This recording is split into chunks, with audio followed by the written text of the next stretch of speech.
ओम नमः शिवाय। हर हर महादेव। आप सभी को सावन सोमवार की हार्दिक शुभकामनाएं। भगवान भोलेनाथ और माता पार्वती की कृपा आप सभी पर सदैव बनी रही। जैसा कि आप सभी जानते हैं, आज सावन का चौथा सोमवार है। हिंदू धर्म में सावन का महीना बहुत ही पवित्र माना जाता है। सावन माह को धर्म कर्म का माह भी कहते हैं, इसलिए सावन महीने का धार्मिक महत्व बहुत ज़्यादा है। सावन माह में भगवान भोलेनाथ और माता पार्वती की पूजा करने से दोनों का आशीर्वाद मिलता है और घर में सुख समृद्धि बनी रहती है। आइए सावन सोमवार की कथा का श्रवण करते हैं। किसी नगर में एक साहूकार रहता था। दूर दूर तक उसका व्यापार फैला हुआ था। नगर के सभी लोग उस साहूकार का सम्मान करते थे। इतना सब कुछ संपन्न होने के बाद भी वह साहूकार बहुत दुखी था, क्योंकि उसका कोई पुत्र नहीं था, जिस कारण अपनी मृत्यु के पश्चात व्यापार के उत्तराधिकारी की चिंता उसे हमेशा सताती रहती थी। पुत्र प्राप्ति की इच्छा से साहूकार प्रत्येक सोमवार भगवान शिव की पूजा व्रत किया करता था और शाम के समय शिव मंदिर में जाकर शिव जी के सामने घी का दीपक जलाया करता था। उसकी भक्ति देखकर माँ पार्वती प्रसन्न हो गई और भगवान शिव से उस साहूकार की मनोकामना पूर्ण करने का निवेदन किया। भगवान शिव बोले, इस संसार में सबको उसके कर्म के अनुसार फल की प्राप्ति होती है। जो प्राणी जैसा कर्म करते हैं उन्हें वैसा ही फल प्राप्त होता है। शिव जी द्वारा समझाने के बावजूद मां पार्वती नहीं मानी और उस साहूकार की मनोकामना पूर्ति हेतु वे शिव जी से बार बार अनुरोध करती रहीं। अंततः माता के आग्रह को देखकर भगवान भोलेनाथ को उस साहूकार को पुत्र प्राप्ति का वरदान देना पड़ा। वरदान देने के पश्चात भोलेनाथ मां पार्वती से बोले, आपके आग्रह पर मैंने पुत्र प्राप्ति का वरदान तो दे दिया, परंतु इसका यह पुत्र 16 वर्ष से अधिक समय तक जीवित नहीं रहेगा। उसी रात भगवान शिव उस साहूकार के स्वप्न में आए और उसे पुत्र प्राप्ति का वरदान दिया और उसके पुत्र के 16 वर्ष तक जीवित रहने की भी बात बताई। भगवान के वरदान से व्यापारी को खुशी तो हुई, लेकिन पुत्र की अल्पायु की चिंता ने उस खुशी को नष्ट कर दिया। साहूकार पहले की तरह सोमवार के दिन भगवान शिव का विधिवत व्रत करता रहा। कुछ महीनों के बाद उसके घर एक अति सुंदर बालक ने जन्म लिया और घर में खुशियां ही खुशियां भर गईं। बहुत धूमधाम से पुत्र जन्म का समारोह मनाया गया, परंतु व्यापारी को पुत्र जन्म की अधिक खुशी नहीं हुई, क्योंकि उसे पुत्र के अल्प आयु के रहस्य का पता था। जब पुत्र 12 वर्ष का हुआ तो साहूकार ने उसे उसके मामा के साथ पढ़ने के लिए काशी भेज दिया। लड़का अपने मामा के साथ शिक्षा प्राप्ति हेतु चल दिया। रास्ते में जहाँ भी मामा भांजे विश्राम हेतु रुकते, वहीं यज्ञ करते और ब्राह्मणों को भोजन कराते। लंबी यात्रा के बाद मामा भांजे एक नगर में पहुंचे। उस दिन नगर के राजा की कन्या का विवाह था, जिस कारण पूरे नगर को सजाया गया था। निश्चित समय पर बारात आ गई, लेकिन वर का पिता अपने बेटे के एक आंख से काने होने के कारण बहुत चिंतित था। उसे भय था कि इस बात का पता चलने पर कहीं राजा विवाह से इनकार न कर दे, इससे उसकी बदनामी भी होगी। जब वर के पिता ने साहूकार के पुत्र को देखा तो उसके मस्तिष्क में एक विचार आया। उसने सोचा, क्यों ना इस लड़के को दूल्हा बनाकर राजकुमारी से विवाह करा दूं।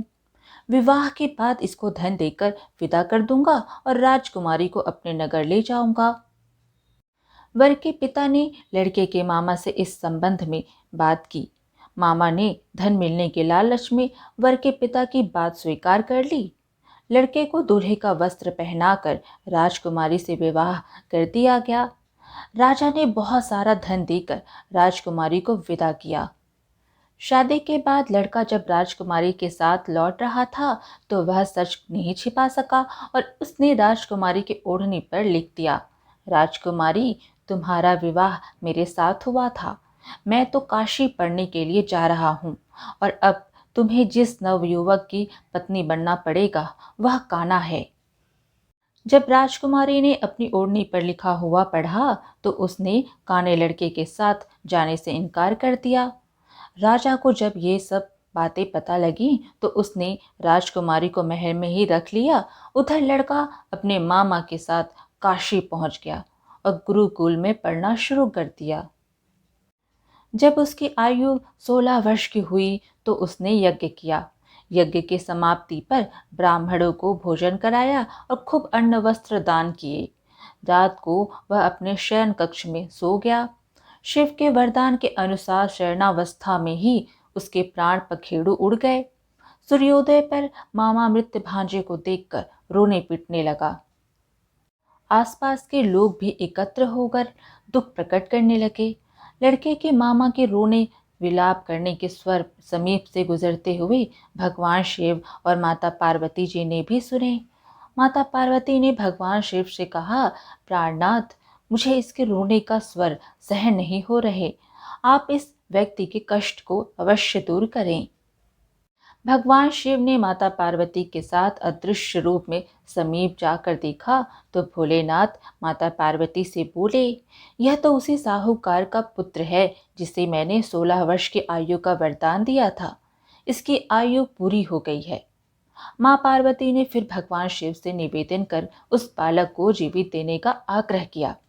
माता पार्वती के आग्रह पर भगवान शिव ने उस लड़के को जीवित होने का वरदान दिया और कुछ ही पल में वह जीवित होकर उठ बैठा। शिक्षा समाप्त करके लड़का मामा के साथ अपने नगर की ओर चल दिया। दोनों चलते हुए उसी नगर में पहुंचे जहां उसका विवाह हुआ था। उस नगर में भी यज्ञ का आयोजन किया। समीप से गुजरते हुए नगर के राजा ने यज्ञ का आयोजन देखा और उसने तुरंत ही लड़के और उसके मामा को पहचान लिया।